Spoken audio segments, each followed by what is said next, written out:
Scrolling through Instagram has made me realize one thing. Capitalism monetizes being a human. Think about it. People are so terrified of sinking financially that every hobby now comes with a business plan attached to it. I love crocheting. It got me through one of the worst periods of my life, and every single time I show someone a project, I get the same copy pasted answers. You should sell these. You should start a crochet page. You should write a book of crochet patterns. Do I blame them for asking me of that? No. Because we live in a world where approximately 1.6% of adults own nearly half of all global wealth. Think about this. Half. Of course, people are desperately looking for ways to make extra money, but I still want to keep one hobby. Just one. Maybe I'm stupid for doing that. Maybe I won't be a millionaire by 20. Maybe I won't be world famous by 25. But why not, you may ask? Valid question. Because I've already seen how that story ends. Back in 2023, I started a poetry page. A couple thousand followers showed up immediately. Yay! And then boom. Before that page existed, I was writing poetry everywhere, on notebooks, on receipts, in the margins of textbooks while pretending to pay attention in class. Poetry was effortless, and then suddenly every poem became, should I post this? Is this productive? Can this become content? And just like that, the thing that helped me escape stress became the stress. My passion died and the page died. A study from the University of California found that people who regularly engage in enjoyable leisure activities tend to experience lower stress levels, better mood, and even healthier psychological responses. Translation, your body likes it when you have a life. Shocking discovery, I know. Now we are introducing stresses and pressure to this one thing that keeps us sane.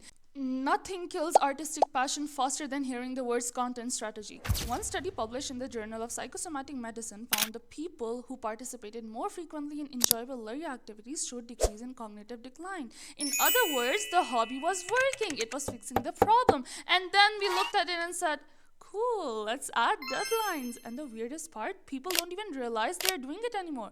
We are effortlessly viewing our lives through the lenses of strangers on the internet instead of living them on our own terms. You think I'm exaggerating? Okay, then tell me, when was the last time you went somewhere and thought, Oh, this is so beautiful. or I'm happy to be here. instead of, this would make a good post? Precisely. Your brain immediately opens the marketing department. That's what scares me most.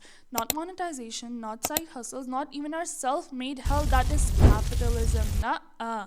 It's the fact that we have slowly started connecting our self-worth to metrics like views, likes, followers, engagement. Numbers that were originally supposed to measure content somehow ended up measuring people. And the second that happens, everything turns into a performance. You stop thinking, do I like this? And start thinking, will other people like that I like this?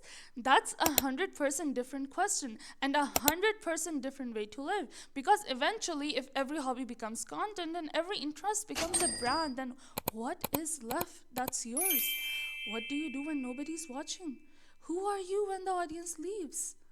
You know what I find hilarious? People will spend 8 hours at work, come home exhausted, open social media, and immediately get told, you are wasting your potential. By who? A guy named Hustle King 247 whose profile picture is a Lamborghini he doesn't own. The internet has somehow convinced an entire generation that existing isn't enough. You can't just read, you need to build a reading brand. You can't just travel, you need to become a travel creator. You can't just cook, you need to launch a food page. You can't just be a person, you need a niche. That's the part that scares me.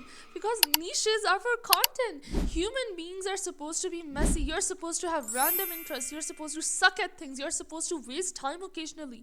The tragedy is that hobbies used to be one of the few places where your worth wasn't measured. You could be terrible at something and still enjoy it. Imagine telling someone in 2007, hey man, before you learn guitar, have you considered your audience acquisition strategy? You would have been escorted out of the conversation. Now that's normal. Human beings were free. Do you think that's the case now? And what enrages me to the point of insanity is that capitalism ended up monetizing our identity. Now your interests are content, your personality is content, your friendships are content, your vacation is content, your mental breakdown is content. I wouldn't even be surprised now if somebody got possessed by a demon and immediately posted a 3-part series called Things I Learned from My Possession Journey. So here's my advice. Keep at least one thing in your life completely useless. With what purpose, you ask? enjoyment. Because if things keep going the way they're going, we're about 6 months away from people asking toddlers about their 5-year career roadmap. Anyways, on a completely unrelated note, why is everyone on my feed acting like they have ADHD, autism, depression, PTSD, and 17 other disorders simultaneously? It's stressing me out. Click here to watch my take on it, and thanks for watching.